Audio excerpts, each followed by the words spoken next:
अस्सलाम वालेकुम। हमारा आज का टॉपिक है सेंट्रल नर्वस सिस्टम, जिसे मरकज़ी असाबी निज़ाम कहा जाता है। ये निज़ाम ब्रेन और स्पाइनल कॉर्ड पर मुश्तमिल होता है। स्पाइनल कॉर्ड हमारी रीढ़ की हड्डी के अंदर पाई जाती है और ब्रेन के साथ मिलकर हमारी इंटायर बॉडी को कंट्रोल करती है। अगर सेंट्रल नर्वस सिस्टम का मेजर फंक्शन देखा जाए तो हमारे जिस्म को कंट्रोल करना और हमारे जिस्म के अंदर होने वाले मल्टीपल फंक्शंस को आपस में कोऑर्डिनेट करवाना हमारे सेंट्रल नर्वस सिस्टम का काम है। इसके अलावा हमारे सेंट्रल नर्वस सिस्टम के जो फंक्शंस पाए जाते हैं उसमें हमारे पास आ जाता है कि जिस्म के बाहर से इंफॉर्मेशन लेना और इस इंफॉर्मेशन को प्रोसेस करना, हमारे सोचने समझने की सलाहियत। इसके अलावा हमारी बॉडी के मोटर फंक्शंस में हमारे पास वो फंक्शंस आ जाते हैं। फॉर एग्ज़ाम्पल हमारे हाथों की मूवमेंट, हमारे बाजू की, हमारी टांगों की मूवमेंट, इन शॉर्ट हमारी पूरी बॉडी की जो मूवमेंट्स के फंक्शंस होते हैं उसे हम कहते हैं मोटर फंक्शंस। तो ये तमाम फंक्शंस जो हैं ये हमारे पास सेंट्रल नर्वस सिस्टम कंट्रोल करता है। नेक्स्ट हम देखते हैं सेंट्रल नर्वस सिस्टम से रिलेटेड डिजीज़ेज़, जिसमें सबसे पहले हमारे पास आ जाती है सेरेब्रोवैस्कुलर एक्सीडेंट यानी कि स्ट्रोक। सेरिब्रो का वर्ड निकला है सेरिब्रम से, जिसे ब्रेन कहा जाता है, और वैस्कुलर की टर्म निकली है ब्लड वेसल से। अब सेरिब्रोवैस्कुलर एक्सीडेंट में क्या होता है कि हमारी ब्लड वेसल्स का क्या काम है, हमारे जिस्म में खून की सप्लाई हमारे पास ब्लड वेसल्स करती हैं। तो अगर किसी भी रीज़न की वजह से ब्लड वेसल्स खून दिमाग तक ना पहुंचा पाएँ तो इस चीज़ को हम लोग सेरेब्रोवैस्कुलर एक्सीडेंट कहते हैं। अब ये जो एक्सीडेंट है ये हमारे पास 2 टाइप का होता है। सबसे पहला हमारे पास आ जाता है इस्केमिक स्ट्रोक, यानी कि हमारे ब्लड वेसल्स के अंदर किसी भी ब्लड क्लॉट या किसी भी ब्लॉकेज की वजह से खून जो है वो अगर दिमाग तक ना पहुँचे। अब खून दिमाग तक नहीं पहुँचेगा तो ऑक्सीजन दिमाग तक नहीं पहुँचेगी, और जिसकी वजह से क्या होगा हमारे पास के दिमाग का कोई भी टिश्यू जो है हमारे पास डैमेज हो सकता है। ये चीज़ हमारे पास इस्केमिक स्ट्रोक कहलाती है। इसके अलावा दूसरा जो हमारे पास टाइप आती है उसको हम कहते हैं हेमोरेजिक स्ट्रोक। अब हेमरेज क्या होता है, अगर जिस्म से बहुत ज़्यादा खून ज़ाया हो जाए तो इस चीज़ को हम लोग हेमरेज कहते हैं। अब बहुत ज़्यादा जिस्म से खून का ज़ाया होना क्या कॉज़ करेगा, जिस्म में खून की कमी कॉज़ करेगा। जब हमारे ब्लड वेसल्स के अंदर इनफ खून मौजूद नहीं होगा तो वो खून जो है वो ब्रेन तक सप्लाई भी नहीं होगा। तो क्या होगा, खून के जिस्म से बहुत ज़्यादा बह जाने की वजह से दिमाग तक खून नहीं पहुंचेगा, और ये चीज़ जो है वो हमारे पास हेमरेजिक स्ट्रोक कहलाती है। स्ट्रोक का बेसिक मीन हमारे पास आ जाता है कि हमारे ब्रेन टिश्यू का डैमेज होना खून की कमी की वजह से स्ट्रोक कहलाता है। अब स्ट्रोक एक मेडिकल इमरजेंसी है और इसकी फ़ौरी तौर पर इसका इलाज ज़रूरी है, अदरवाइज़ जो है बहुत एक्सट्रीम डैमेज हो सकता है, पेशेंट की जान भी जा सकती है। अब हम इन दोनों टाइप्स के फर्दर कॉजेज़ को देखते हैं और इनकी हम फर्दर टाइप्स देखते हैं। सबसे पहले हम देखते हैं इस्केमिक स्ट्रोक को। कॉज़ हमने पहले ही देख लिया कि ब्लड क्लॉट की वजह से या किसी भी ब्लॉकेज की वजह से हमारे पास ब्लड वेसल्स के थ्रू जो है वो खून ब्रेन तक नहीं पहुंच रहा है, और उसकी वजह से हमारे पास जो है ब्रेन टिश्यू डैमेज हो रहा है, जिसको हमने इस्केमिक स्ट्रोक का नाम दिया। अब इसकी टाइप्स पर आ जाएँ तो हमारे पास सबसे पहले आ जाती है थ्रोम्बोटिक स्ट्रोक। थ्रोम्बोटिक स्ट्रोक हमारे पास थ्रोम्बोटिक की टर्म निकली है थ्रोम्बस से। थ्रोम्बस हमारे पास क्लॉट फॉर्मेशन को हम कहते हैं। तो जो हम बात कर रहे हैं कि ब्लड वेसल के अंदर हमारे पास जो है वो क्लॉट बन गया और उसकी वजह से जो है वो ब्रेन तक ब्लड नहीं गया, तो वो हमारे पास थ्रोम्बोटिक स्ट्रोक भी आप इसको कह सकते हो और आप इसको इस्केमिक स्ट्रोक भी आप कह सकते हो। सेकंड आ जाता है एम्बोलिक स्ट्रोक। अगर क्लॉट या थ्रोम्बस हमारे पास किसी और ऑर्गन में बना है और एक ऑर्गन से दूसरे ऑर्गन तक ट्रैवल करना स्टार्ट हो चुका हुआ है खून के बहाव की वजह से।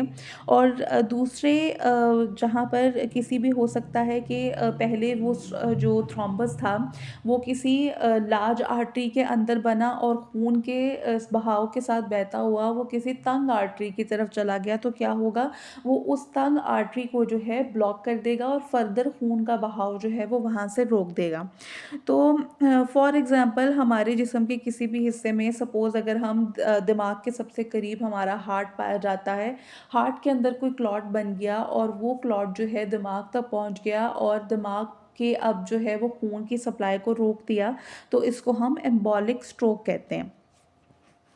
हेमोरेजिक स्ट्रोक खून के बहुत ज़्यादा बह जाने की वजह से। अब हमारे पास इसकी टाइप्स में आ जाता है इंट्रा सेरेब्रल हेमरेज। अगर दिमाग के अंदर कोई भी टिश्यू डैमेज हो गया है और दिमाग के अंदर खून का बहाव जो है वो बढ़ गया है, तो या खून का जो है हमारे पास खून बहुत ज़्यादा ज़ाया हो गया है, तो इस चीज़ को हम इंट्रा सेरेब्रल हेमरेज कहते हैं। सेकेंड टाइप आ जाती है सब एरेक्नॉइड हैमरेज। सब एरेक्नॉइड हमारे पास सब की टर्म कहीं पे भी इस्तेमाल होगी, दैट मीन्स कि जिस भी टर्म के पीछे सब लगाया जा रहा है तो उस जो नेक्स्ट हमारे पास जो उसके आगे टर्म लिखी हुई है जिसे मैं अभी एक्सप्लेन करती हूँ, सबका मतलब है किसी भी चीज़ के नीचे होना। ठीक है, तो सब एरेक्नॉइड एरेक्नॉइड हमारे पास हमारे ब्रेन के इर्द गिर्द मेम्ब्रेन्स पाई जाती हैं। उन मेम्ब्रेन्स की जो है वो 3 लेयर पाई जाती हैं। ठीक है, जो सबसे नीचे वाली लेयर है वो हमारे पास अरेक्नॉइड कहलाती है। तो सब अरेक्नॉइड का मतलब है कि हमारे पास ब्रेन की जो आउटर जो कवरिंग होती है उसकी सबसे नीचे वाली लेयर के अगर दरमियान से हमारे पास जो है खून का बहना हो रहा है या खून का ज़ाया होना हो रहा है, तो वो हमारे पास सब अरेक्नॉइड हेमरेज कहलाएगा। अब रिस्क फैक्टर्स पे कौन-कौन लोग होते हैं स्ट्रोक के, वो जिनको हाइपरटेंशन होती है, स्मोकिंग करने वाले लोगों में ये मसला पाया जा सकता है, डायबिटीज़ के पेशेंट में ये मसला पाया जा सकता है, ऐसे पेशेंट्स जिनको एट्रियल फिब्रिलेशन का मसला हो।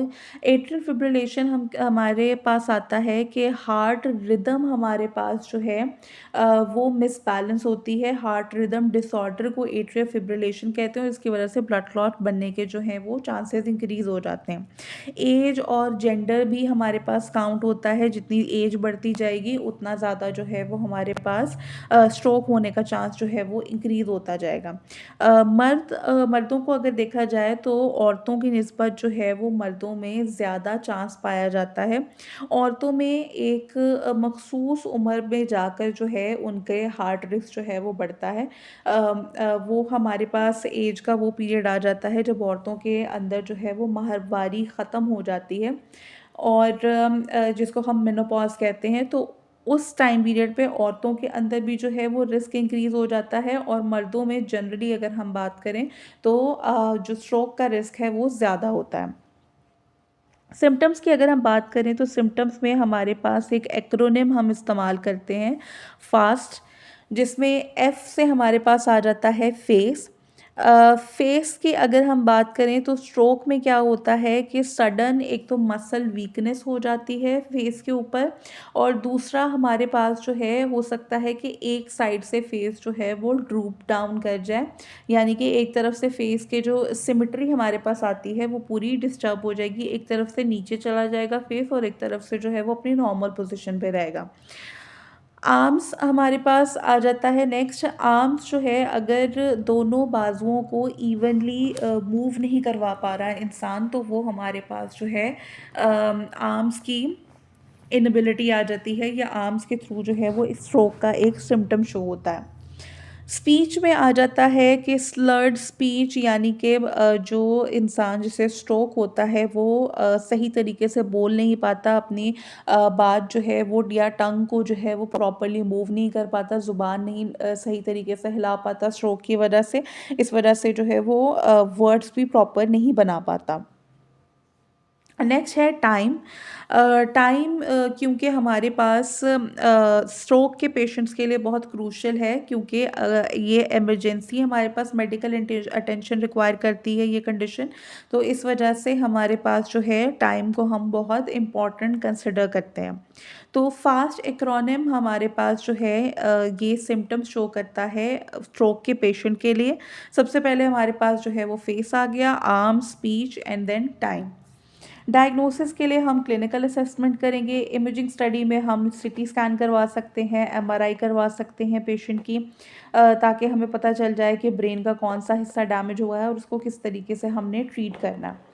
अब अगर हम बात करें इस्केमिक स्ट्रोक की, तो इसमें हमारे पास ट्रीटमेंट किस तरीके से होगा। हमारे पास आती है thrombolytic therapy. Thrombo means thrombus और लिटिक लाइसिस से निकला है, यानी कि वो प्रोसेस जिसमें किसी भी चीज़ को ब्रेक डाउन किया जाए। तो हम समटाइम्स ऐसे ड्रग्स देते हैं जो कि हमारे पास क्या करते हैं, ब्लड क्लॉट्स को डिसॉल्व कर देते हैं और ब्लड फ्लो जो है वो हमारे पास रीस्टोर हो जाता है।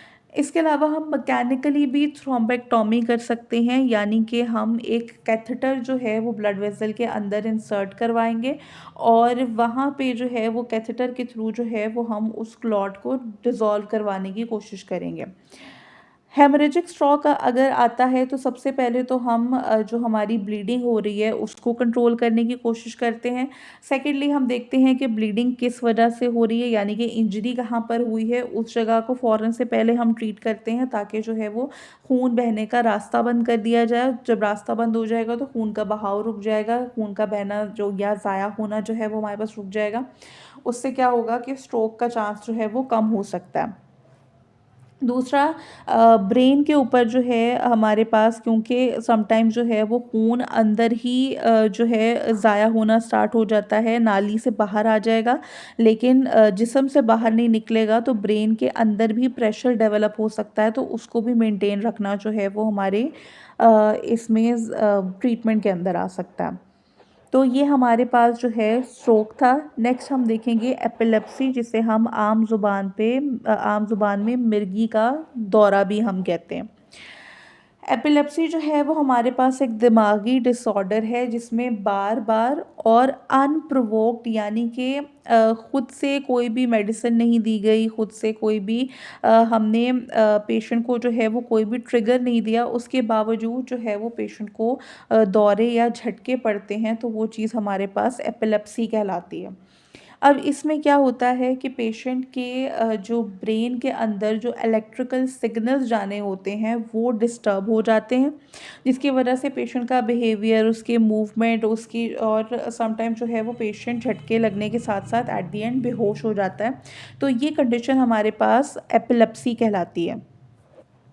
अब सिजर जो हैं ये हमारे पास, यानी कि जो झटके हैं वो हमारे पास मल्टीपल टाइप्स के हो सकते हैं, ठीक है। सबसे पहले हमारे पास जनरलाइज सिजर्स आ जाते हैं, जिसमें हमारे पास आ जाता है कि ब्रेन और हमारे बेसिकली क्या होता है कि हमारे इंटायर ब्रेन को जो है अगर अफेक्ट करें एपिलेप्सी, तो उसकी वजह से जो हमारे पास सिजर्स आएंगे वो हमारे पास जनरलाइज सिजर्स कहलाएंगे। अब इसमें हमारे पास मल्टीपल टाइप के सिजर्स आ जाते हैं, एब्सेंस सिजर्स आ जाते हैं।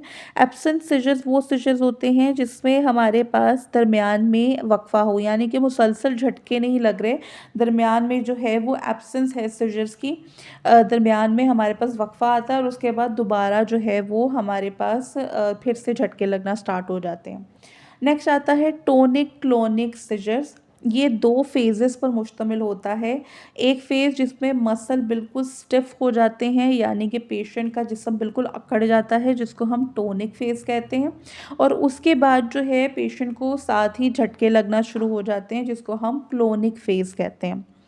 फिर आता है हमारे पास मायोक्लोनिक सिजर्स। तो अगर पेशेंट की लिम्स, यानी कि बाजू और टांगों में सिर्फ अगर जो है वो झटके लगें, तो उसको हम मायोक्लोनिक सिजर्स कहते हैं। ये हो गए जनरलाइज सिजर्स। फिर आते हैं फोकल सिजर्स।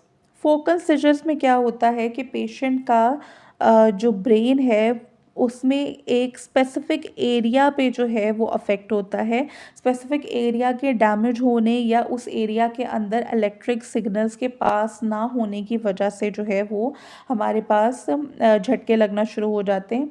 इसमें आ जाते हैं हमारे पास सिंपल फोकल सिजर्स, जिसमें कॉन्शियसनेस जो है वो ख़राब नहीं होती, पेशेंट होश में रहता है लेकिन उसको फिर भी फिट्स पड़ते हैं। कॉम्प्लेक्स फोकल सिजर्स में हमारे पास आ जाते हैं कि पेशेंट जो है वो होश में नहीं रहता और पेशेंट जो है वो उसकी मूवमेंट जो है वो डिस्टर्ब हो जाती हैं। कॉजेज़ अगर हम देखें तो इसमें हमारे पास इडियोपैथिक आ जाता है। इडियोपैथिक वो कॉजेज़ होते हैं जिनका हमें आज तक जो है वो एज़ सच कोई अंदाज़ा नहीं हो पाया। ऐसे कॉजेज़ को हम इडियोपैथिक कॉजेज़ कहते हैं। अ, इसके अलावा हमारे पास जो है सिम्पटोमेटिक एपिलेप्सी भी पाई जाती है। सिम्पटोमेटिक एपिलेप्सी को हम सेकेंडरी एपिलेप्सी भी कहते हैं। सेकेंडरी एपिलेप्सी यानी कि हमारे जिस्म में कोई और कंडीशन है जिसकी वजह से ब्रेन के जो हमारे पास इलेक्ट्रिकल एक्टिविटी है वो डिस्टर्ब हो चुकी हुई है और उसकी वजह से क्या हो रहा है कि ब्रेन के सिग्नल्स जो है वो पास नहीं हो पा रहे और जो है वो सीजर्स होना स्टार्ट हो गए हुए हैं। तो ऐसी कंडीशन में आ जाता है, ब्रेन इंजरी हो सकती है, कुछ सिवियर डैमेज हो सकता है किसी भी ब्रेन टिश्यू को, ट्यूमर्स हो सकते हैं, कोई सिवियर इन्फेक्शंस हो सकती हैं और समटाइम्स वो ये पैदाइशी तौर पर भी पाया जा सकता है। इसके अलावा जेनेटिक फैक्टर्स आ जाते हैं, यानी कि हमारे पास मौरूसी तौर पे आ सकता है कि पेरेंट्स से कोई ऐसी जीन्स बच्चे को पास हो गई है तो बच्चा जो है वो बचपन से इस मर्ज़ का जो है शिकार हो सकता है। सिम्पटम्स में देखें तो बेहोश हो जाना, वीकनेस होना और बेचैनी महसूस होना और स्टेयरिंग, यानी कि पेशेंट जो है वो एक ही तरफ देखना स्टार्ट हो जाता है और उसकी आई मूवमेंट जो है वो अपनी बिल्कुल स्टॉप कर देता है। इसके अलावा शदीद मसल्स की कॉन्ट्रैक्शन और झटके लगना। इसके अलावा जो है पेशेंट बहुत कंफ्यूज स्पीच हो जाती है, पेशेंट को जो है खुद भी समझ में नहीं आता कि वो क्या बात कर रहा है और जो वो बात करना चाहता है वो ज़ुबान से जो है वो प्रॉपर्ली अदा भी नहीं कर पाता। डायग्नोसिस हमारे पास पेशेंट की मेडिकल हिस्ट्री हम ले सकते हैं। हमने कार्डियोवैस्कुलर सिस्टम के अंदर हमने पढ़ा था ईसीजी, यहाँ पे हमारे पास आता है ईईजी। वहाँ पे हम जो है हार्ट की इलेक्ट्रिक एक्टिविटी को देख रहे थे, यहाँ पे हम ब्रेन की इलेक्ट्रिक एक्टिविटी को देखेंगे। इसको हम बोलते हैं इलेक्ट्रोएन्सेफेलोग्राम।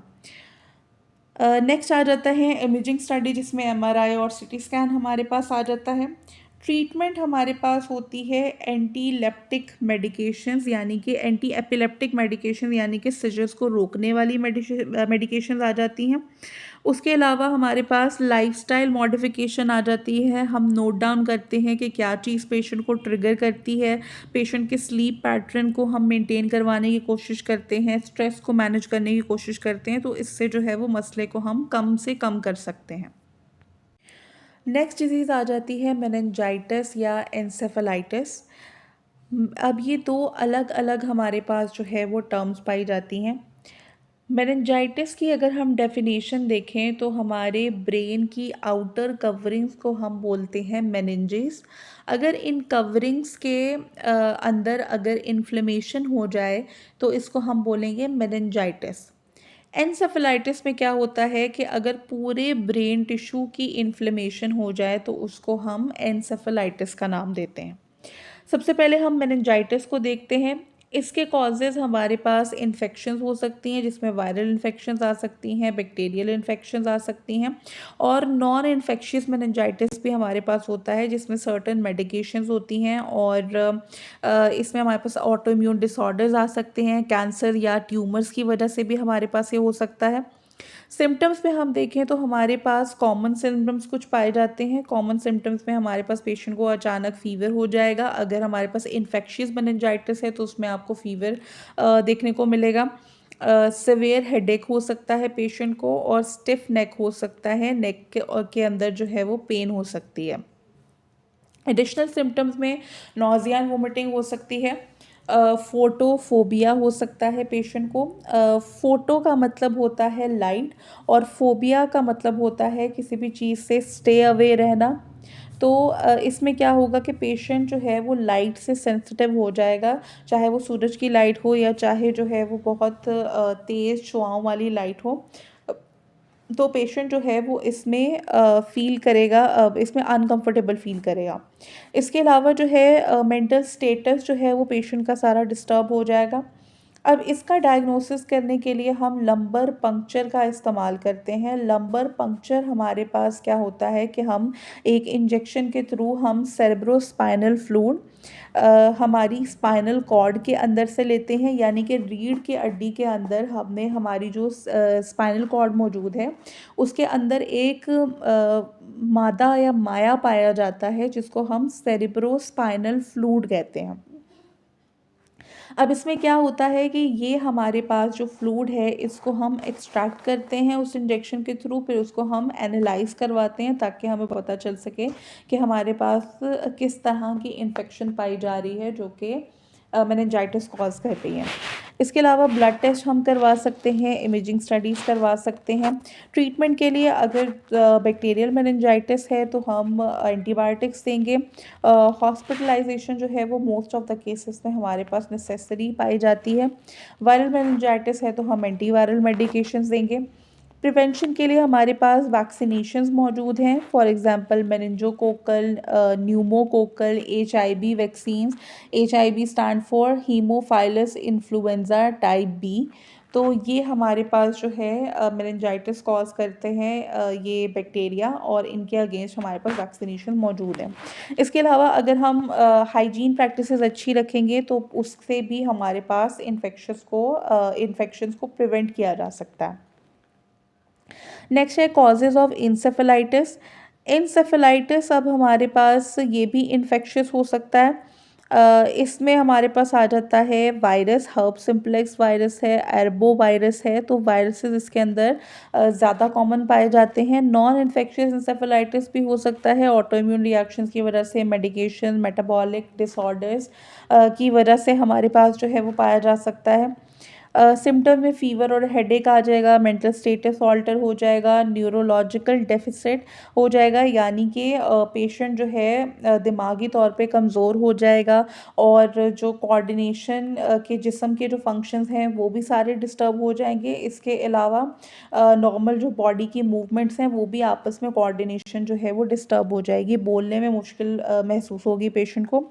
डायग्नोसिस के लिए जो है हम वही करेंगे, लंबर पंक्चर, ब्लड टेस्ट और इमेजिंग स्टडीज़ हम करवाएंगे। ट्रीटमेंट जो है क्योंकि इसमें ज़्यादा कॉमन हमारे पास पाया जाता है वायरल जो इंसेफेलाइटिस हमारे पास हो रहा था, तो इसके लिए हम जो मेडिसिन देंगे वो एंटीवायरल्स हम देंगे पेशेंट को। नेक्स्ट है बेल्स पाल्से। बेल्स पाल्से हमारे पास पैरालिसिस के लिए टर्म इस्तेमाल की जाती है। इसमें पेशेंट का जो है वो चेहरा कुछ इस तरीके से हो जाता है, पूरे फेस पर एसिमेट्री आ जाती है। जिस तरफ जो है ये पैरालिसिस होता है उस साइड पर जो है वो पेशेंट समटाइम्स जो है वो आँख बंद करने के काबिल नहीं रहता। फेशियल मसल टोन जो है वो बिल्कुल ख़राब हो जाता है। पेशेंट के जो है वो होंठ एक साइड से नीचे की तरफ हो जाता है, इसलिए पेशेंट जो है वो कंटिन्यूसली ड्रूल कर सकता है, या फिर जो है वो उसको खाने पीने में भी जो है वो तकलीफ़ हो सकती है। इसमें बेसिक क्या होता है कि जो फेस के मसल्स को जो नर्व सप्लाई होती है उसके अंदर वीकनेस आ जाती है, या उसके अंदर इन्फ्लेमेशन हो जाती है, जिसकी वजह से जो है ये सारा मसला जो है वो सामने आता है। सिम्टम्स अगर आप देखें तो सडन वीकनेस स्टार्ट हो जाती है, फेस की एक साइड पर ही ये पैरालिसिस जो है वो रहता है। इसके अलावा जो है पेशेंट जो है उसके कान में या उसके जबड़े में जो है वो दर्द रह सकता है, जो भी अफेक्टेड साइड होगी उसके कान, उसी साइड के कान या जबड़े में भी जो है वो दर्द रह सकता है या डिस्कम्फर्ट फील हो सकता है। ये कुछ घंटे में डेवलप हो सकता है, और इसको डेवलप होने में जो है वो 1 से 2 दिन भी जो है वो लग सकते हैं। कॉजेज़ जो है, एग्जैक्ट कॉज इसका अभी तक जो है वो अननोन है। ये वायरल इन्फेक्शंस की वजह से हो सकता है, जैसे हर्ब सिम्प्लेक्स हमारे पास वायरस आ जाता है। इसके अलावा फेशियल नर्व की इन्फ्लेमेशन की वजह से जो है ये हमारे पास हो सकता है। इसकी डायग्नोसिस के लिए हम क्लिनिकल एग्जामिनेशन करेंगे और दूसरी चीज़ हमारे पास आ जाती है कि समटाइम्स ये फेशियल पैरालिसिस जो है वो ट्यूमर्स की वजह से भी हो सकता है, तो हम इस चीज़ को रूल आउट करेंगे सबसे पहले कि ये हमारे पास फेशियल पॉल से जो है ये हमारे पास किसी ट्यूमर की वजह से है या फिर जो है वो किसी नर्व के जनरली नर्व की इन्फ्लेमेशन की वजह से है। ट्रीटमेंट में हम लोग स्टीरॉयड मेडिकेशन दे सकते हैं, एंटीवायरल मेडिकेशन दे सकते हैं और पेशेंट की फिजिकल थेरेपी करवा सकते हैं ताकि मसल टोन को जो है वो इम्प्रूव करवाया जा सके। प्रोग्नोसिस हम कहते हैं कि पेशेंट जो है वो किस हद तक रिकवर कर रहा है, यानी कि आपने पेशेंट को ट्रीटमेंट दी और उस ट्रीटमेंट का क्या रिस्पॉन्स है वो हमारे पास प्रोग्नोसिस कहलाता है। तो यहाँ पे स्पॉन्टेनियस रिकवरी हमारे पास आ जाती है। स्पॉन्टेनियस रिकवरी का मतलब है कि वीक्स या मंथ्स के अंदर अंदर ही पेशेंट जो है वो ठीक हो जाए। कंप्लीट रिकवरी जो है वो उसको होने में हमारे पास जो है वो वक्त लग सकता है और हो सकता है कि माइल्ड वीकनेस या माइल्ड जो फेशियल एसिमेट्री है वो पेशेंट के साथ जो है काफ़ी अरसे तक पेशेंट के साथ रहे। सपोर्टिव मेयर्स में हम देख सकते हैं कि हम क्योंकि पेशेंट की अगर एक साइड की आंख जो है वो बंद नहीं हो पा रही प्रॉपरली, तो उसके लिए जो है हम सोने के वक्त जो है वो आई पैच का इस्तेमाल कर सकते हैं। इसके अलावा आर्टिफिशियल टीयर्स, ये आई ड्रॉप्स हमारे पास मिलते हैं, वो हम इस्तेमाल कर सकते हैं ताकि ड्राइनेस या आंख के अंदर जो है वो इरिटेशन ना हो।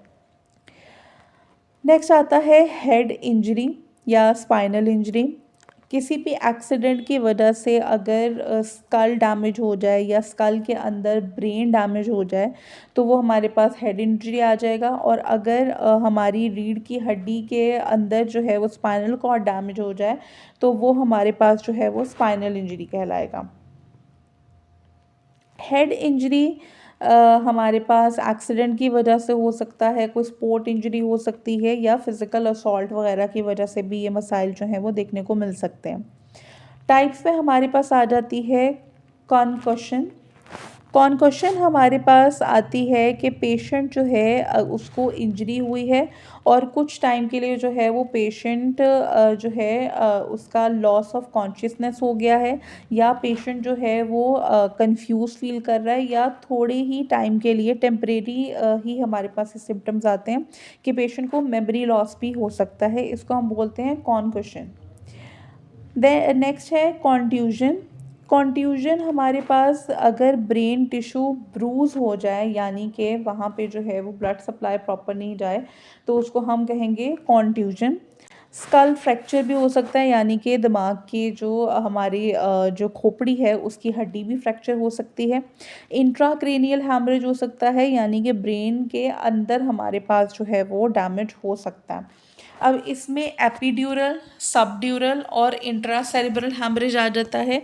इंट्रासेरेब्रल का मतलब है कि दिमाग के अंदर हमारे पास जो है टिश्यू डैमेज हो चुका है जिसकी वजह से ब्लीडिंग स्टार्ट हो गई है। ड्यूरा मैटर हमारे पास जो हमने मेनिंजेस पढ़ी थी उनकी सबसे ऊपर वाली लेयर को हम बोलते हैं ड्यूरा मैटर।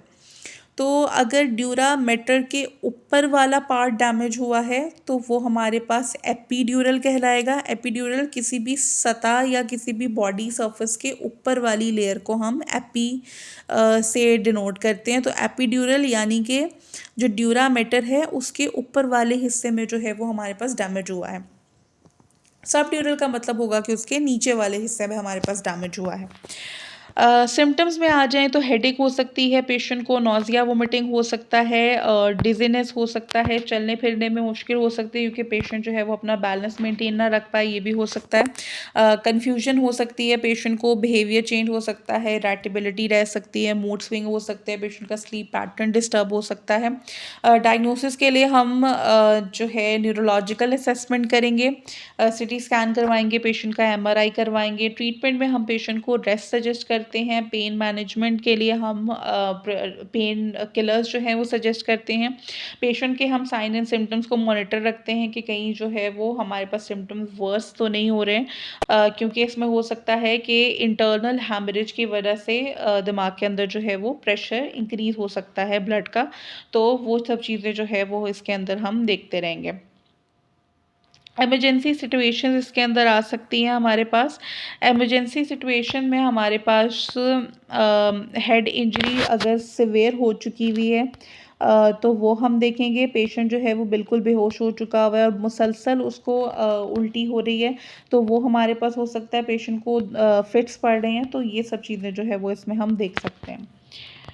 स्पाइनल इंजरी में आ जाएँ हम, तो इसमें भी हमारे पास ट्रॉमा हो सकता है और पेनिट्रेटिंग इंजरी, यानी कि हमारे पास किसी ने स्टैब किया हो, यानी कि चाकू की मदद से जो है वो रीढ़ की हड्डी के अंदर तक जो है वो चाकू चला गया, या कोई भी गोली जो है वो अंदर तक चली गई रीढ़ की हड्डी के, तो उसकी वजह से जो डैमेज होगा उसे हम पेनिट्रेटिंग इंजरी कहते हैं।